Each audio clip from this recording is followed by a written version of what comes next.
जी, अस्सलाम वालेकुम। हमने जो है कवर कर लिया हुआ है 4 बीसी तक कवर कर लिया हुआ है। अब हम करेंगे 64 एडी। 64 एडी टू मींस के 4 बीसी टू हम जाएंगे 1900 तक जो है ये हमारा है कि हम यहाँ तक कवर करेंगे, बट वो विल सी कि हम जो है पहुँच पाते हैं कि नहीं। अब ये है आफ्टर, पहले जो था वो बीसी मींस के बिफोर डेथ, बिफोर क्रिस्ट जो है ना था। अब जो है ना आफ्टर डेथ है कि उनकी डेथ के बाद। तो 64 एडी रोम जो है बेंट और किंग नेरो ये उस वक़्त के किंग थे और इन्होंने रिस्पॉन्सिबिलिटी ऑन की थी। 571 के हज़रत मोहम्मद सल्लल्लाहु अलैहि वसल्लम पैदा हुए और इस ईयर को एलिफेंट ईयर भी कहते हैं, आमुल फील भी कहते हैं। इसमें Abraha the Abyssinian the Christian ruler Aksum, उन्होंने काबा के ऊपर अटैक किया था with large war elephant intended to demolish it. ठीक है, तो इसलिए इसको जो है हम वार एलिफेंट भी कह सकते हैं। ये जिस साल में हज़रत मोहम्मद सल्लल्लाहु अलैहि वसल्लम पैदा हुए उस साल को भी हम आमुल फील कह सकते हैं। 711 मुस्लिम्स इन्वेडेड स्पेन एंड उस वक्त जो कमांड थी आर्मी की वो तारिक बिन ज़ियाद कर रहे थे। ठीक है, और 712 के अंदर मोहम्मद बिन कासिम ने इन्वेड किया इंडिया को, मींस के सिंध को कन्क्वर्ड किया। और बगदाद जो है इराक वाज बिल्ट बाय, ये कौन जिन्होंने बिल्ड किया उनका नाम था, ये जो जिन्होंने फाउंड किया अबू जाफ़र अल मंसूर थे। 1973 के अंदर अल बैरूनी पैदा हुए और ये जो है वाज़ा खारज़मियन जो है ईरानियन स्कॉलर थे और polymath during the Islamic golden age. ये इनको founder of Indology, father of comparative religion भी कहा जाता है और ये फादर ऑफ मॉडर्न जियोलॉजी भी हैं। द फर्स्ट एंथ्रोपोलॉजिस्ट भी इनको कहा जाता है। So these points you have to keep in mind while listening, while जो है ना जब भी आप ये तैयारी कर रहे हो तो ये आप लाजमी याद रखें। ठीक है, 1001 के अंदर महमूद गजनवी ने इन्वेड किया इंडिया को और 1025 के अंदर इन्होंने जो है जो उनके बुत थे सोमनाथ, उनको जो है इन्होंने तोड़ दिया था और कहा था कि मैं बुत शिकन हूँ, बुत जो है ख़रीदार नहीं। क्योंकि उनके जो हिंदू थे वो कहते थे कि जो है ना हम आपको जो है ना ज़ेवरात और ये सारा कुछ दे देते हैं। तो उस वक्त जो है ना उन्होंने वो लाइन बोली थी कि मैं बुत शिकन हूँ, बुत ख़रीदार नहीं। तो 1163 या 1096 के अंदर ऑक्सफोर्ड यूनिवर्सिटी एस्टैब्लिश हुई। ये कन्फ्यूजन है कि कुछ कहते हैं 1096 और कुछ कहते हैं 1163 के अंदर। So you have to keep it mind कि ये अपने पॉइंट हमेशा याद रखना है। ये जिस आर्टिकल से लिए उसमें भी मेंशन है। 1215 के अंदर मैग्ना कार्टा का चार्टर जो ऑफ ह्यूमन, जिसे कहते हैं चार्टर ऑफ ह्यूमन राइट, कि ये साइन हुआ। ये royal charter of right agreed by the king John of England at Runnymede and near the Windsor on June 15 1215 के अंदर ये साइन हुआ। 1255 के अंदर निकोलो एंड मार्को, इन्होंने पैकिंग जो है is the old name of Beijing, जो अब चाइना के अंदर है और ये कैपिटल ऑफ चाइना भी है। मार्को असल पे निकोलो एंड मैफ्यू ने 1255 के अंदर ये ट्रैवल किया था पेकिंग की तरफ। लेकिन ये जो निकोलो है ये फादर हैं मार्को के और मैफ्यू जो है ये अंकल हैं मार्को के। ठीक है, मार्को पोलो के। और उसके बाद जो है ना ये 1254 के अंदर ये मार्को पैदा होते हैं। डाइट जो है इनकी जो वफ़ात है 8 जनवरी 1324 है। और ये वेनेटियन मर्चेंट थे, explorer, writer who travel through Asia along the silk road between the 1271 and 1295। तो आपसे पूछ सकते हैं कि द वेनेटियन जो थे मर्चेंट थे उन्होंने ट्रैवल किया था सिल्क रोड के इस ड्यूरेशन के दरमियान, तो आप उनका नाम बताएं। तो आप ये बता सकते हैं कि मार्को पोलो जो है उनका नाम था। 1310 के अंदर डांटी इटली रोड डिवाइन कॉमेडी। ठीक है, इन्होंने इटली से ये ताल्लुक़ रखते थे, इन्होंने डिवाइन कॉमेडी जो है एक बुक लिखी थी। 1337 के अंदर 100 year of war between England France शुरू हुई थी और ये 1337 से 1453 के अंदर कहा जाता है कि ये 116 साल बन जाते हैं तकरीबन। और intermediate arm conflict between England and France over the territorial right and the issue of the succession to the French throne. ये फ्रेंच थ्रोन और का कुछ कोई इशू था जिसकी वजह से ये वार स्टार्ट हुई। इंपॉर्टेंट इवेंट है इसलिए मैंने यहाँ पे मेंशन किया। It began when Edward third invaded Flanders in 1337 in order to assert his claim to the French crown. तो इसने फ्रेंच क्राउन को जो है ना लेने के लिए जो है ये इन्वेड किया था फ्लैंडर्स के अंदर 1337 के अंदर, और वहीं से ये जंग स्टार्ट हुई थी जो कि 1453 के अंदर टर्मिनेट हुई थी। 1338 में जब जो है नेक्स्ट ईयर है 1338 के अंदर जियोफ्री, कुछ कहते हैं कि 1337 कहते हैं और कुछ 1338 कहते हैं, but you have to keep in mind that के बहुत छोटा डिफरेंस नहीं होता, मतलब ज़्यादा डिफरेंस होता है तो जो है आपने ये चीज़ ज़हन में रखनी है कि ये करीब करीब जो भी होते हैं वो आपने ऑप्शन टिक करने होते हैं। फर्स्ट इंग्लिश पोइट, और इसे फादर ऑफ इंग्लिश लिटरेचर भी कहते हैं। द मोस्ट इम्पोर्टेंट जो है ये क्या है आपके पास कि ये फादर ऑफ इंग्लिश लिटरेचर भी हैं। Famous book the Canterbury Tales इन्होंने लिखी है। जियोफ्री चौसर ने ये अपने रिमाइंड जो है ना अपने दिमाग के अंदर ये सही तरीके से याद करना है कि ये दो जो है ना पॉइंट्स इंपॉर्टेंट है इसके लिए। 1431 के अंदर लेडी जॉन ऑफ आर्क, ठीक है, इसको ये जो थी 412 से जो है 23 मई 1431 तक, मतलब इस ये पैदाइश इसकी 412 और ये वफ़ात इनकी 30 मई 1431 थी। इनको ज़िंदा जलाया गया था, ठीक है। और निक नेम जो है ये असल में फ़्रांस से तल्लक़ रखती हैं।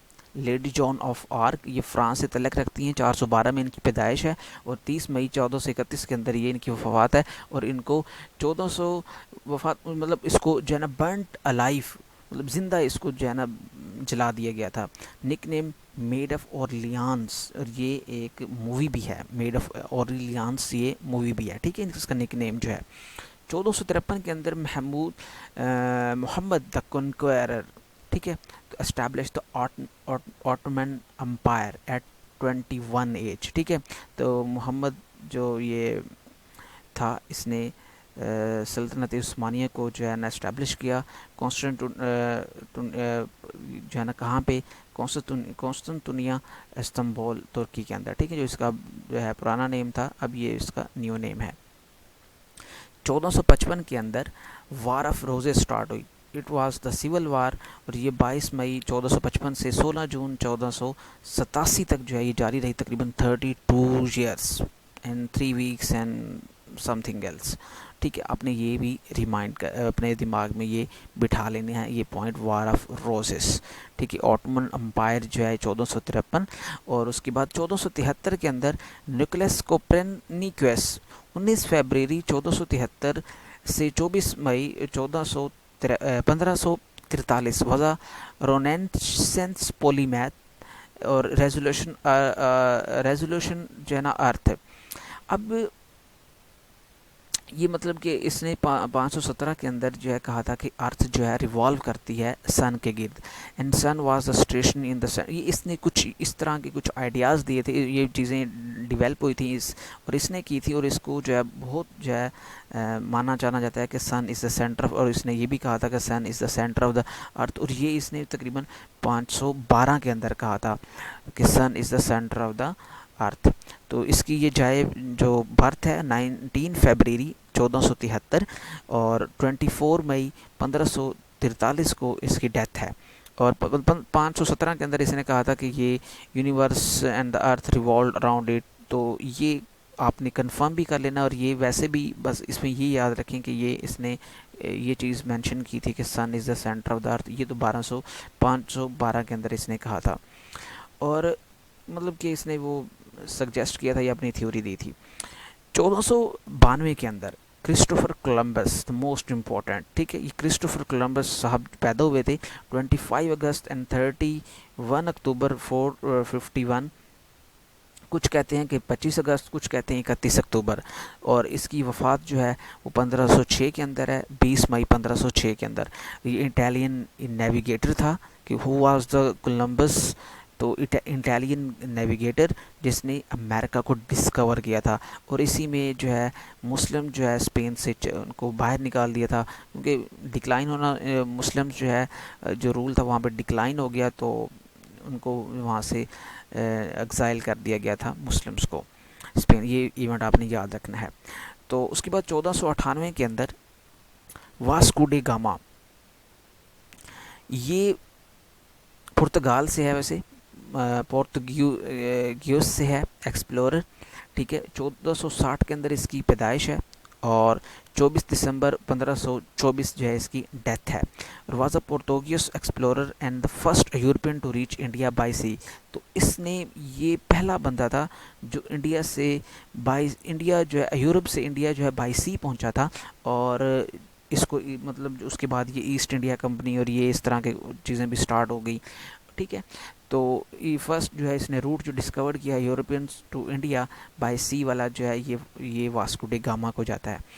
1500 के अंदर गुरु नानक साहब, ये फर्स्ट जो है सिखिज़्म के जो इन्होंने जो है फाउंडर हैं सिखिज़्म के।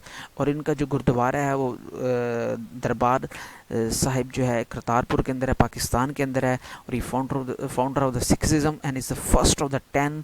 और ये 10 गुरुज हैं और उसमें से ये कितना है, पहले नंबर पे हैं। और ग्रांथ एज ए 10th गुरु, जो इनका जो ग्रांथ है वो 10th गुरु है। और Mian Mir led the foundation of Golden Temple Amritsar, ठीक है। अमृतसर के अंदर जो है गोल्डन टेम्पल जो है इसकी फाउंडेशन जो है किसने रखी, मियाँ मीर ने। ये 1500 के अंदर जो है ये 1500 मीन्स की इस ईयर के अंदर ये चीज़ें आती हैं, ठीक है।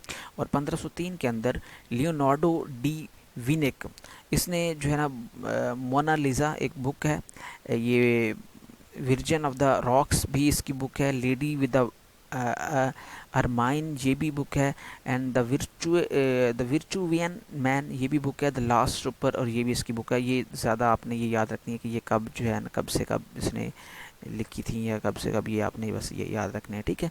मोनालिसा ये भी थोड़ा सा इम्पोर्टेंट ही है, तो आपने ये भी जो है ना ये 2 चीज़ें आपने मज़ीद भी इसके चीज़ अगर आपको कोई समझ नहीं आई या इसको कोई इशू है तो आप जो है दोबारा इसको ज़रा चेकआउट कर सकते हैं, गूगल कर सकते हैं।